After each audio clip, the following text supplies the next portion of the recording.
Hi everyone, my name is Iain Swanston and I'm the founder of Klozers. I think that's more than enough about me. So as always, we value your time. So let's dive in and get started straight away. Uh, how to lead and manage a remote sales team.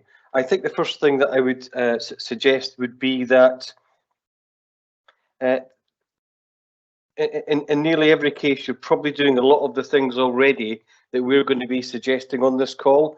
However, uh, there may be one or two nuggets in there that you've maybe not thought about that may actually help you improve your management, improve the culture in your team, and help you move forward. So please bear with me while I wrestle with teams in the background here. So I thought it'd be important to start off with uh, really what is it that salespeople want, because sales management is so important, but oftentimes we lose sight of what it is that salespeople actually would like.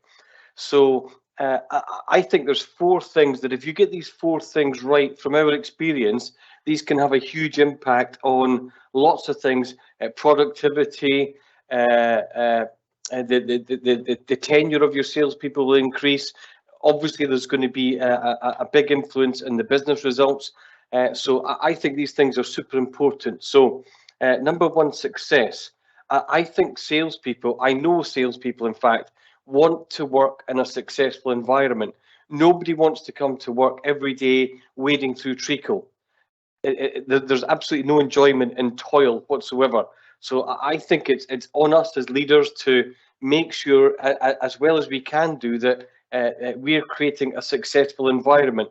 And yes, I acknowledge that in sales, we're always going to be losing more times than we win, because if we're not, we're just not talking to enough people. But we've got to be creating that environment of success and consistently hitting sales targets, because again, when you're not doing that, you can end up with what I would describe as a culture of underperformance, and that could really impact your results long term. Next up, reward. I know this is maybe quite controversial, but not everybody works for financial gain, I beg your pardon, and some people I think are going to be more motivated by other things, which is absolutely fine. So if one of the things on the screen there is we've got is pay people to learn. That's a particular program that we've got in our business here, and that really does actually have a huge impact, and it actually pays for itself, because when they're learning, they're actually earning money for the business. So it's a self-funding program, if you like, and we've got to obviously reward people in other ways than money, but money for sure is going to be a starter for most people. Bottom right, recognition. I think it's important that we acknowledge and recognise the hard work that salespeople do. It is, and I understand I'm biased, but it is absolutely probably the toughest job in any business, because in sales, every month the clock resets back to zero, and we have to start again. That doesn't happen in operations. That doesn't happen in finance.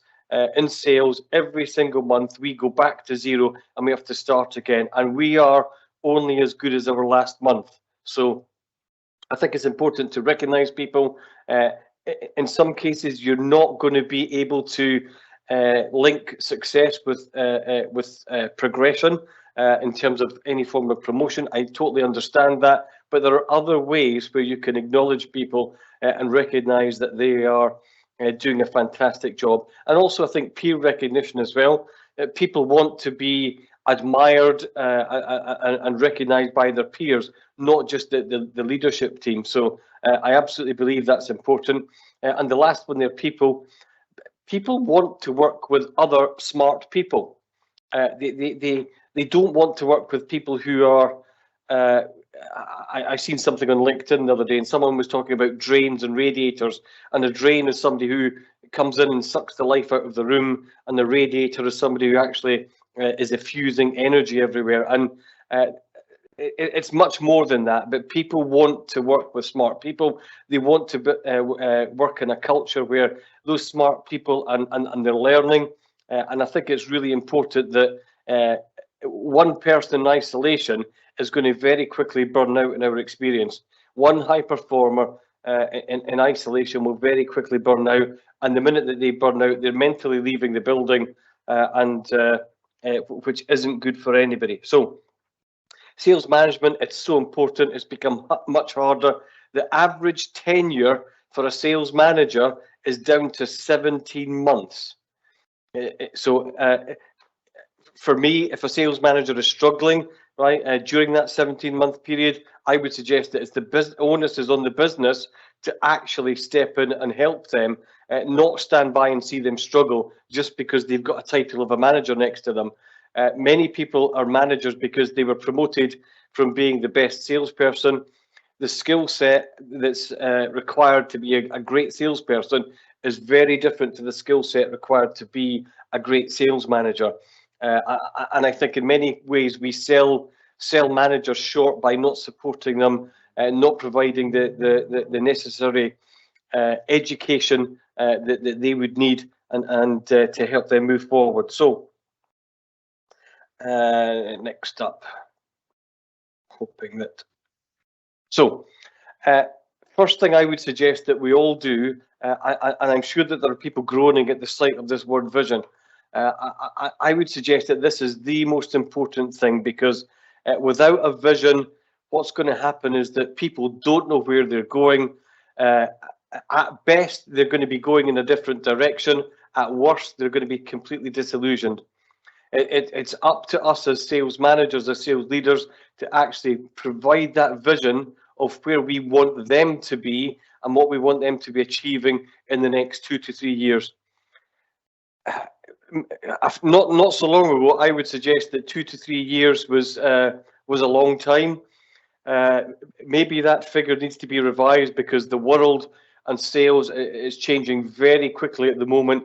There's lots of disruption in the market, and as a maximum, I would say that that your vision is going to be 2 to 3 years. If you go back maybe 5 years ago, it probably would have been a 5-year vision statement. But I think that's definitely not going to be. There's no way you're going to be able to create a vision statement now that's still going to be relevant in 5 years' time. So I would chunk it down to 2 to 3 years. Make sure it's compelling. It's got to be exciting for the team. It's got to be something. It's got to be a journey that they want to go on, and that vision, if you like, is the destination. So it's somewhere that they've got to want to be. In terms of shared, you've got to get people's buy-in. You cannot just turn up and dump a vision on a sales team, because they're just going to go, "Oh, great, that's your vision. That's not necessarily our vision." So I think there's a lot of work that we can do as managers to engage and get buy-in from our teams just by including them in that vision-making process.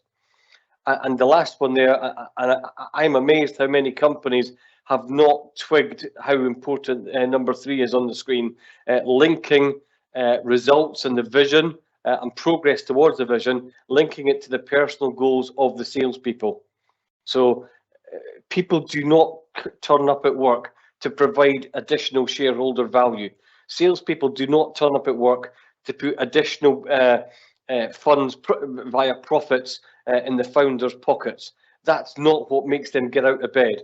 What gets them out of bed is their own personal goals. And if you want to engage them, link your business results and business goals to the personal goals of the salespeople. And it's a great way to engage them. It's also super important in terms of building a relationship between a manager and a coach. If you're fortunate to have your own in-house coaches, it's a great way of actually improving the relationship as the coach and manager helps the individual achieve those personal goals. And those personal goals do not have to be work related. Not everybody can be the next CEO within 2 years or something. It doesn't have to be to do with progression at all. One of the things I would suggest, which is really important at the moment, that we could help all of our salespeople with, is improving their quality of life. If we could just improve the quality of life, then they're much more likely to be appreciative, engaged, and stay longer with the business. So don't just think about personal goals as money, progression. Think about more practical things. I'm personally coaching somebody at the moment who's one of their personal goals is to get a Labrador dog. What a great goal! Now that Labrador dog came out of, the goal came out of a conversation about improving the quality of the individual's life. So having that dog friend, dog partner, if you like, is really important to this person. And what we've done is we've helped the young lady create a plan together that's going to, based on the sales results she get, is going to put her in a position to afford to go out and buy herself that Labrador dog. So linking personal goals to business goals is super important. Next up, after vision, strategy. Strategy is so important because without any form of strategy, right, we're potentially going to be spinning our wheels, throwing spaghetti at the wall and seeing what sticks and what doesn't stick. Strategy is really important because that allows us to create differentiation. It allows us to show our salespeople how to win.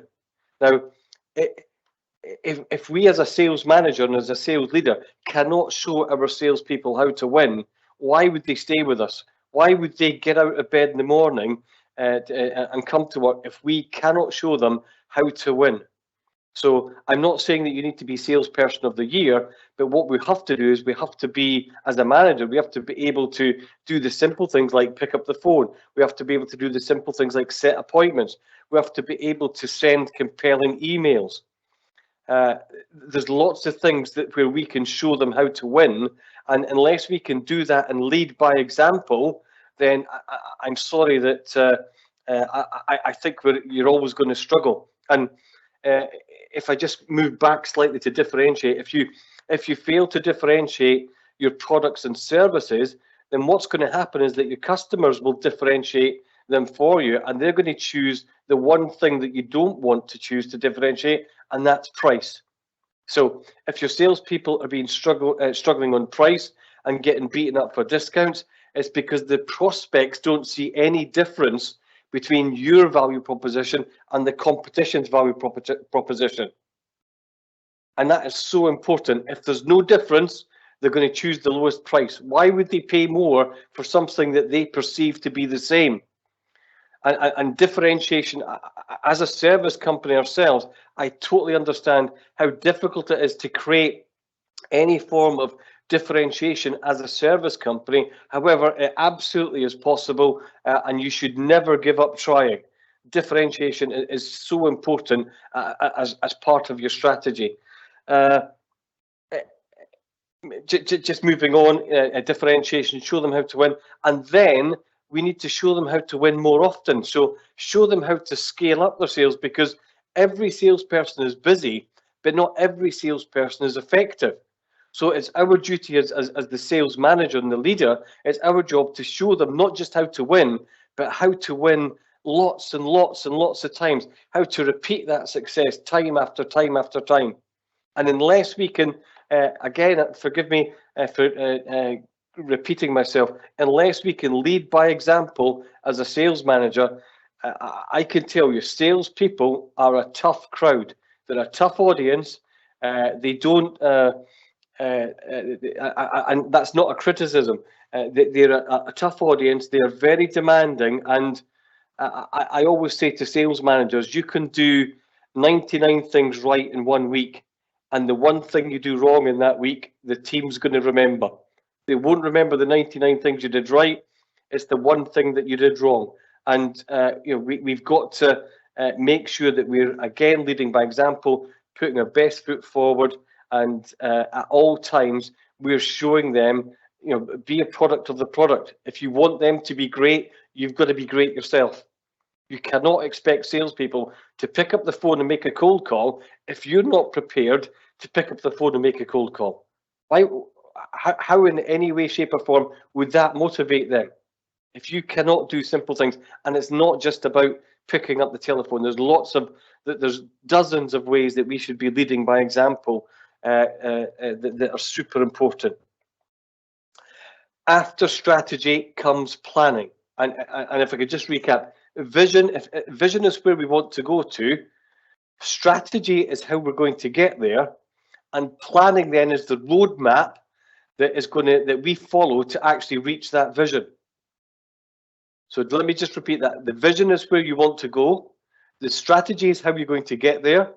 And planning is the roadmap which we're going to follow to actually reach that vision. So let me try and give you an analogy. If your vision is for 2 weeks in Spain, strategy is how you're going to get there. That's going to be a trip to the airport for most of us.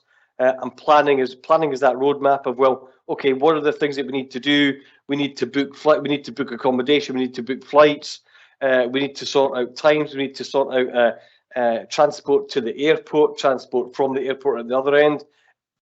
Forgive me if that's oversimplifying things, but that is literally what we need to do in sales. Vision is where we want to go. The strategy is how we're going to get there, and planning is the roadmap. And I'm surprised at how many companies do not have a sales plan. They have no what I would just describe as an effective strategy, and they certainly don't have a vision. So these things are super important. And sometimes, as I said at the start of this session, you're going to have some of these building blocks in place, but you won't have all of them. And again, like your customers, this needs to be sold to the salespeople. You need to sell the vision. You need to sell the strategy and sell this planning, because they need to be bought into it. So if it may be that you've got all these steps in place, but it's still not working, well, maybe there's something wrong with the comms, the communications, in terms of the way that it was set up and the way that it was executed and delivered. So I would suggest that it's our job as leaders in certain cases to be selling things to the team. And if we're going to turn up and dump all this on them and say, okay, there we go, get on with it, that's just not going to work. The world has moved on from that command and control culture, that command and control structure. It's not productive. Nobody wants to work in a command and control environment, and it's just it will hit you in the pocket in terms of the business results, because your team will just simply not be engaged. So again, as in with the vision and the strategy, you must include your team in the planning. I would urge you to set what we would describe as BAG goals, big ambitious goals, BAG, big ambitious goals. With the greatest of respect, nobody wants to get out of bed for 2% growth every month, which albeit is going to accumulate to 24% or compound. I don't have a calculator to work out what that is compound, but 2% a month over a year. Nobody wants to get out of bed for that. People will get out of bed for 20% a month. That's going to motivate them. That's going to excite them, and allow them to fail. It's not, oh my gosh, you didn't get 20% growth per month. You only got 15% this month. Well, that's absolutely fantastic. You're much likely to get that 15% or 10% figure with a 20% goal than if you set a 2% goal. I can almost guarantee you're never going to get that 10% growth.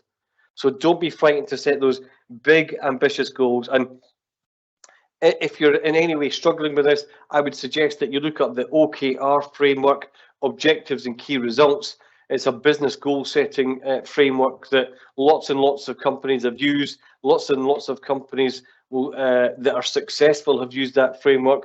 We use it in our own business. We use it to deliver our training. So the OKRs, Objectives and Key Results, it's a business goal setting framework, and we would urge you to look at that for your own business. And again, we've got to be showing them how to win more often. We've got to show them how to scale up. We've got to show them how to be not just successful, but the best salesperson in the world. Now, in some cases, these salespeople may not stay with your business because there are no jobs for life. I totally understand that. However, I would suggest that it's much better to have that individual leave your business and look back on that spell with your business as a period where they learned a lot, they had a great time, they were successful, and you as a company helped them improve. Because I'm a great believer in karma, and that will come round and actually serve you well. So it's super important that we do our best. They're going to leave anyway. The more we invest in them, forgive me, excuse me, the more we invest in them, the longer they're actually going to stay. And the cost of not investing, nobody seems to figure out the cost of not investing is the recruitment cost for the next hire, the replacement. And it's not just the recruitment cost, it's the onboarding costs, it's the ramp up time, it's the confusion in the marketplace as the customers potentially may lose faith because the salespeople keep rotating. So there is a huge cost to not investing in your team. The longer you invest in your team, the more you invest in your team, I beg your pardon, the more likely they are to stay.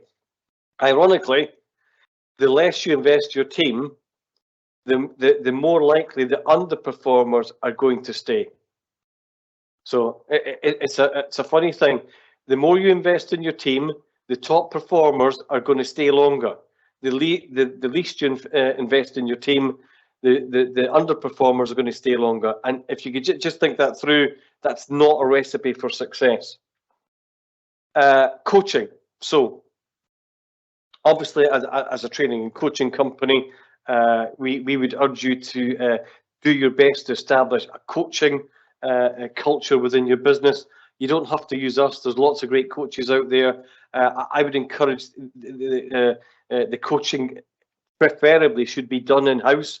You may need to bring in an external contractor like ourselves to get the process started, but definitely the coaching should be done in-house, but by the manager as part of the managerial duties, because nobody knows your business like you. So as an external coach, yes, we can help. We can get the process started for you, but you need to, as the sales manager, be coaching your team on a regular basis. And I hear a lot of people saying, yeah, but we do that. And I talk to them every day, talking to people every day, messaging them on Teams every day, having a call every day. That's not coaching.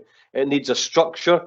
It needs a process, and you need to set time aside. And I would suggest that needs to be a minimum of 1 hour for a one-to-one meeting with a salesperson every month.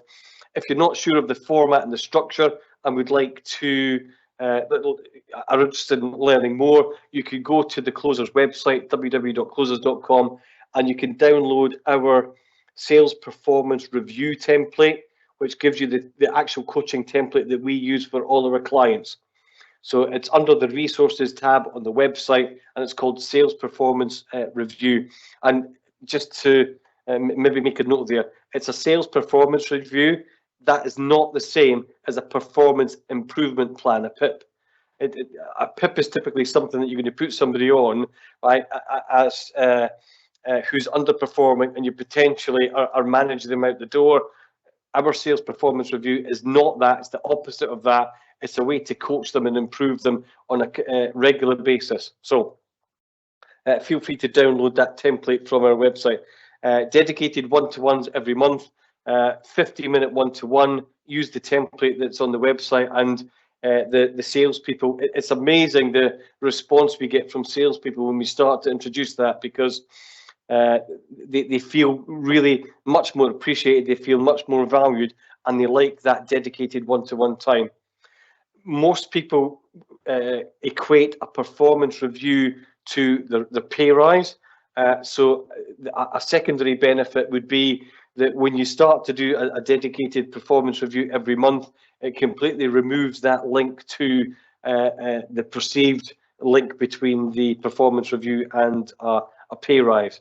And I'm not suggesting that you don't pay your people less money or the appropriate level of wage. I'm just saying that it removes that link, which is important. In terms of the coaching, what is it we're trying to do? Well, we're a great believer. You cannot grow sales. You've got to grow the people, and they will grow the sales for you. So those coaching calls should be around skills, behaviors, and coaching them to be the best. Allow them to fail. It's perfectly okay to fail. Allow them to fail, and just love them for trying. Our mantra here is, if you can look yourself in the mirror and say that I've genuinely done my best, That's absolutely perfect, because there are so many things in sales not within our control. We cannot force people to give us an order. We cannot force prospects to give us an order by a certain time that fits with the business KPIs, the monthly sales targets. We can't force people to do that. There are so many things out of our control in sales. So our mantra particularly is just, as long as you can look yourself in the mirror and say, I've done my absolute best. I've tried, I've done my absolute best. That's all anybody can ask of us. And if they fail, great. It's our job as the manager to help them improve, help them get better, so they fail less often. But failure for me is only not trying. That's failure. But if you try something and it doesn't work out, that's not failure. That's progress.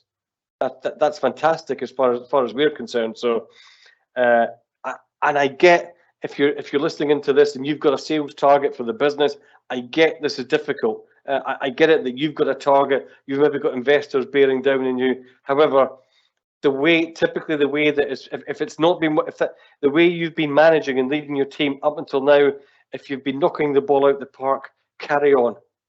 But if it's not, right, you need to change things dramatically, right? And I would suggest that this is the starting point in terms of building that winning sales culture. Next up, don't critique them, love them. They do not build statues to critics. And much as you may end up being frustrated, much as you may end up being disappointed, shouting, criticizing, all that stuff is not going to make any improvement. It's not going to make any improvement. Now, this may sound like I'm a bit of a soft touch. Maybe I am, but genuinely, there are absolutely going to be times where you may have to pull people up, if they're not pulling their weight. I get all that, but the majority of the times they just need to be shown. They just need a bit of coaching and a bit of love, and they will do it. Because why would they?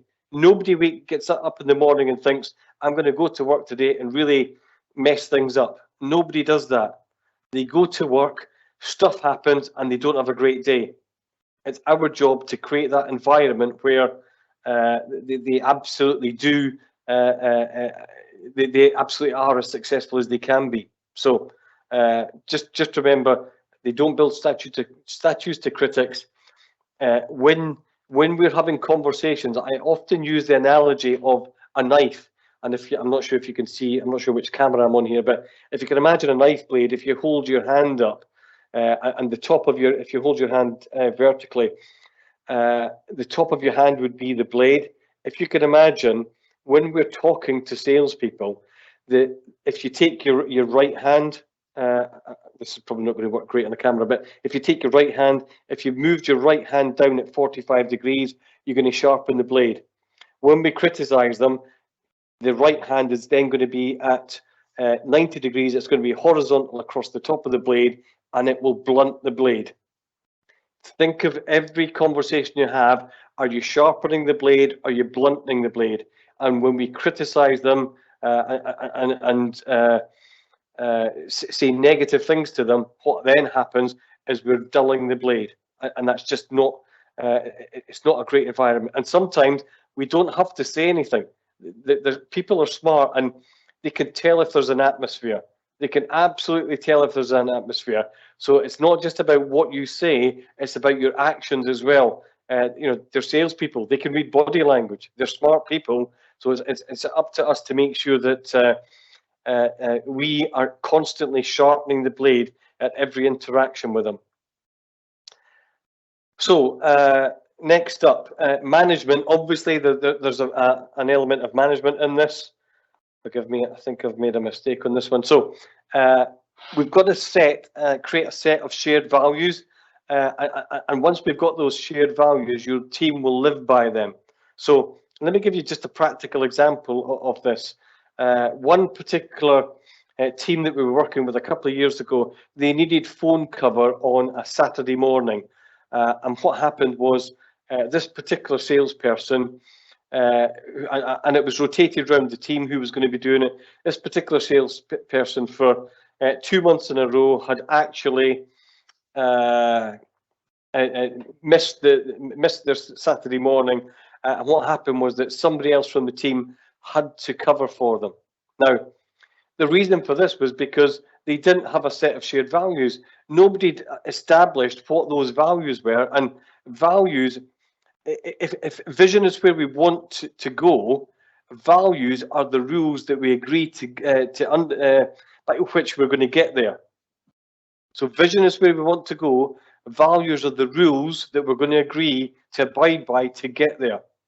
And this particular salesperson didn't think it was a big deal to not turn up on a Saturday. Didn't think that it was impacting anybody else negatively, where someone was having to come in at last minute to cover for them, and that was a problem with values. And once you establish the values, the team, as long as you get them to live by the values, they will rule themselves to some degree. Rule's too strong a word. They will guide themselves, I think is a better word. If you're not sure about this, there is no great sports team that I'm aware of that doesn't have an agreed set of values. The British Lions, the football teams, all of them have got a set of values, and those values are a set of rules that they've agreed to abide by. So there's a huge correlation between lots of things in sport and lots of things in sales. So what I'm suggesting there isn't out of the ordinary. Next up, number 2. I totally appreciate this sounds harsh. I can't think of a better analogy. However, racehorses will not follow donkeys. So as a manager, right, I'm not for 1 minute suggesting that you're a donkey, but what I am suggesting is you need to invest in your own personal development. The minute that the salespeople think that they are not in an environment and being led by a manager that they can't learn from, they're going to start to lose respect for the manager, and that's the start of them leaving. As a manager, they've got to respect you, they've got to admire you, and I absolutely appreciate it's tough because in many cases managers are carrying a target as well as managing a team. I understand how difficult this is, but I promise you, racehorses don't want to follow donkeys. They're going to look around and they want to be, racehorses want to be surrounded by other racehorses. So another issue there, using that analogy, would be if you've got underperformers in your team, the greatest way to demotivate your racehorses is to allow the donkeys to stay. So maybe that's a harsh analogy. I'm sure I'm going to get some comments and remarks on this. But if somebody can think of a better analogy, I'm more than happy to change that. But most people, when we use those words, most people understand that analogy. So I'm not being disrespectful to anybody. I'm just trying to get a point over, so to speak. Next up, better managers create better salespeople who create better results. It's that simple. The better that you are as a manager, right, the better the salespeople will become, which will create better results for the business and the salespeople. Remember, when the salespeople say, if we're creating better salespeople who create better results, the business benefits, but the salespeople will as well, because presumably they're in some form of bonus, commission, compensation plan. So they're going to benefit financially, but also they'll benefit from the atmosphere, because orders and success just lifts the whole team. So better managers create better salespeople who create better results. So I really would urge you to think about investing in your own personal development. At my grand old age, I still am learning lots and lots and lots. I still invest in my own personal development. And this is not an advert to or a call to come to Klozers and get training. There's lots of great resources that you can use as a manager to actually for your personal development and improve yourself. The only thing in the modern world, if we think back years ago, it used to cost, it obviously cost a lot of money to go to university to get educated and go to business schools and things like that. In sales, in the modern world, the only barrier to improving your lot is your appetite, because every single thing that you may want to learn, that you may need to learn, somebody's tweeted about it, somebody's blogged about it, somebody's recorded a video about it, somebody's posted on LinkedIn. The information is there. It's the appetite that we need to build up. We need to have that appetite. We need to be hungry for success. I'm going to say it again, and I'm not on commission. Go to Google, go to YouTube, look up Les Brown. Just search for Les Brown Hungry. It's a really great motivational talk. My thing is, everybody needs to be hungry. If you're not hungry, you're going to end up just falling by the wayside, and it's potentially you're going to end up being ordinary. So, if I could just go back to this, hopefully you've got some insight from what we've discussed today, and success, reward, recognition, and people. Those are all things that I believe, from our experience, that salespeople really want. And if you can work on those 4 boxes, there is no magic wand. This is something that you're going to be working on for months, if not years. But if you can start to think about how you can actually move yourself forward, move your business forward, indeed, then it's going to be really rewarding. I'm fortunate enough that I get to coach and train a lot of people, and yes, I get paid for this. Absolutely, I get paid for this. However, the greatest joy I get is messages and texts late in the evening from somebody who screenshotted, a conversation that they had on LinkedIn, a copy of a purchase order that they've won or something. The greatest reward I get is seeing other people being happy and being successful. So, as a manager listening into this, I would really encourage you to take on board some of these things, and you too can get that reward in terms of helping your people and the appreciation that they show back to you. So I think we're done. If you like the content, there's lots more content over at Klozers.com. If you're viewing this recording later via YouTube, I'm told that you have to like and subscribe. Either way, we'd love to talk to you. Connect us on LinkedIn, connect us on Twitter, and have a great sales day. Thank you so much for joining.